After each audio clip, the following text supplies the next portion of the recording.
Hello everyone. For those of you whom I haven't met yet, my name is Ronald, and these are our talks dedicated to thinking about homelessness. The week when we were giving these talks at our school, we missed 2 days because of Hurricane Sandy. And when we got back, I told our participants, this gives us an opportunity to truly consider the struggles that homeless people face every day.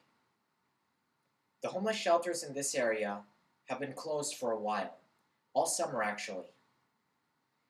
One shelter that I know of just opened this November 1st.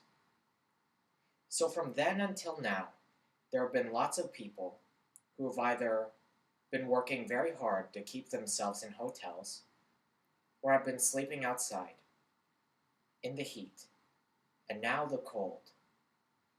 What must those people have been through in the past few days? Where did they get to rest their heads? And was it warm and dry there?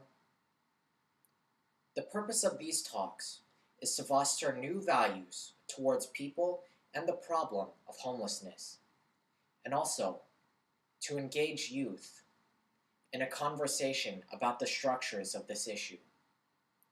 So to start, I just want you to think about a homeless person. Think about everything you've ever been told about the homeless. Think about all your perceptions.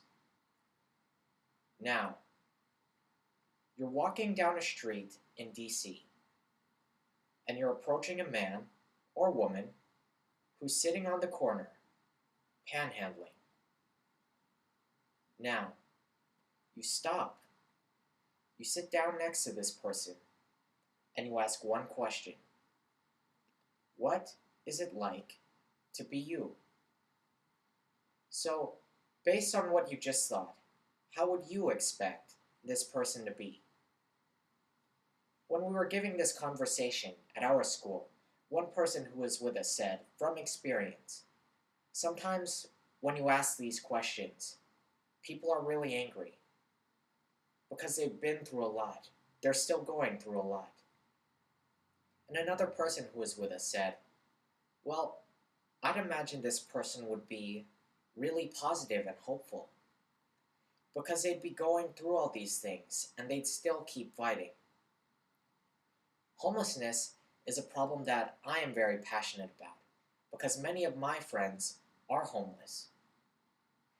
When I was doing the advertising for this week, I was using their words. So a friend asked me, so what do you do, Ron?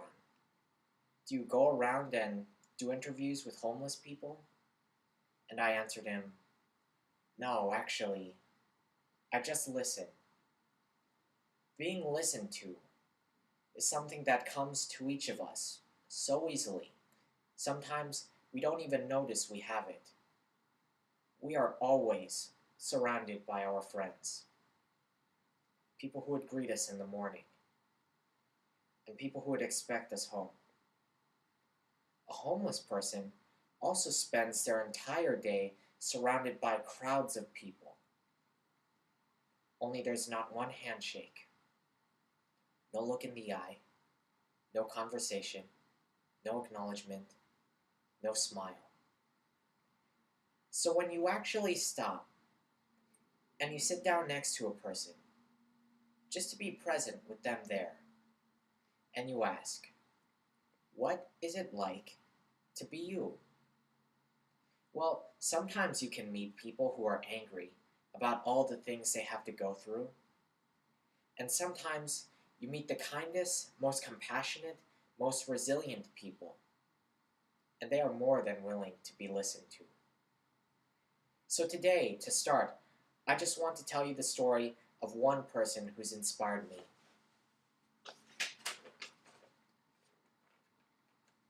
Because he's one of the hopeful, positive ones. Because he's one of the resilient ones. When I first moved here in 2010, my family and I were at a stop in DC called Cleveland Park, visiting some cousins who live there. And as we were walking down the street to have brunch at the nearby restaurant, We approached a man sitting on top of two stacked crates, panhandling. The rest of the group got quiet and walked right past him, and I got quiet and did the same. And the rest of the day, I was so ashamed of it. Unconditional kindness, compassion, these are awesome things to have in a conversation.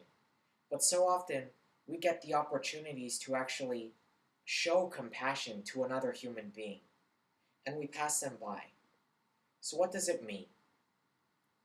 The next day, I was out riding the metro back, and throughout my ride I was wondering, maybe this person would recognize me from the other day, and be upset that I had passed him.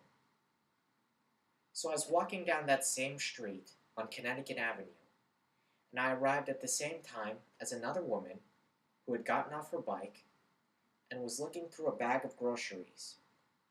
"Do you like Jell-O?" she asked him. "Sure," he answered. So she gave him two plates. One had pasta and one had Jell-O. And as she walked away with her bike, he turned to look at me, and I explained how I had seen him the other day and wanted to meet him. And he invited me to stand right there next to him. His name is John. He was born the eldest of 13 siblings. He was raised in D.C. at a time when D.C. was still officially segregated. He has been a veteran and a bricklayer. He's even laid some of the bricks here in Falls Church. But one day, his company hired a new set of workers and let John go. And it's been a string of struggles after that. He's been homeless and sitting on that corner in Connecticut Avenue for 10 years. That first conversation we had, we were talking about spirits. Everything you and I do has an energy that affects people around us based on how we treat them. Your words have spirits, John said. If you say kind things, if you do kind things, you can pick others up. You can make others happy. But if you do unkind things, you can make others feel physically down. And then John told me a wonderful story. So one day, John is panhandling, and this man passes by, and John extends his hand and says, "Spare any change, sir?" And the man looks down and says, "Get a job." So, from then on, whenever John saw the man, he would say either, "Good morning, sir," if it was the morning, or "Good evening, sir," if it was the evening. And this went on for a couple weeks. And one morning, the man is passing, and as usual, John says, "Good morning, sir," and the man says, "Darn it,